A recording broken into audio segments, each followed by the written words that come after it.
تو اللہ کے نبی صلی اللہ علیہ وسلم اپنا جوتا سی رہے اور آپ کے ماتھے پہ پسینہ آئے، اور حضرت عائشہ رضی اللہ تعالیٰ عنہ یوں دیکھ کے نا مبہوت ہو گئی۔ تو اللہ کے نبی نے حضرت عائشہ کی طرف دیکھا، کہا اے عائشہ کیا ہو گیا؟ کہا یا رسول اللہ آپ کے چہرے انور کے اس پسینے کو دیکھ کے نا تو مجھے ابو الکبیر الغزری ایک شاعر گزرے ہیں بہت بڑے عرب کے، تو ان کا ایک شعر یاد آیا، اذا نظرت الى اسرت وجهه برقت كبرق العارض المتحلل۔ مجھے یہ شعر یاد آ گیا۔ اس شعر کا ترجمہ کیا ہے؟ کہا اذا نظرت الى اسرت وجهه، کہ جب میں اس کے چہرے کی طرف دیکھتا ہوں، برقت كبرق العارض المتحلل، تو یوں نظر آتا ہے جیسے اس کا چہرہ یوں چمک رہا ہے جیسے آسمانی بجلی چمکتی ہے۔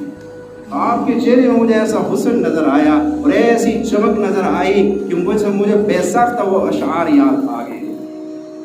اور ایک دفعہ حضرت عائشہ رضی اللہ عنہا فرماتی ہے کہ میں کپڑا سی رہی تھی گھر میں اور اندھیرا تھا، سوئی گر گئی، سوئی نہ ملی، تو روشنی کا انتظام تو ایسا تھا نہیں، تو کہا میں سوئی ڈھونڈتی رہی، سوئی نہ ملی۔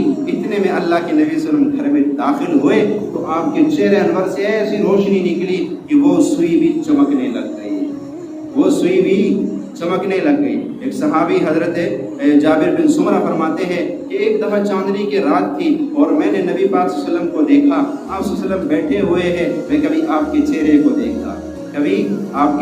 دیکھتا اور کبھی چاند کو دیکھتا، میں موازنہ کر رہا تھا کہ دونوں میں حسن کس میں زیادہ ہے۔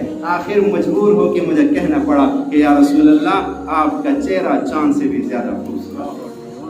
چاند سے تشبیہ دینا یہ بھی بھلا کوئی انصاف ہے؟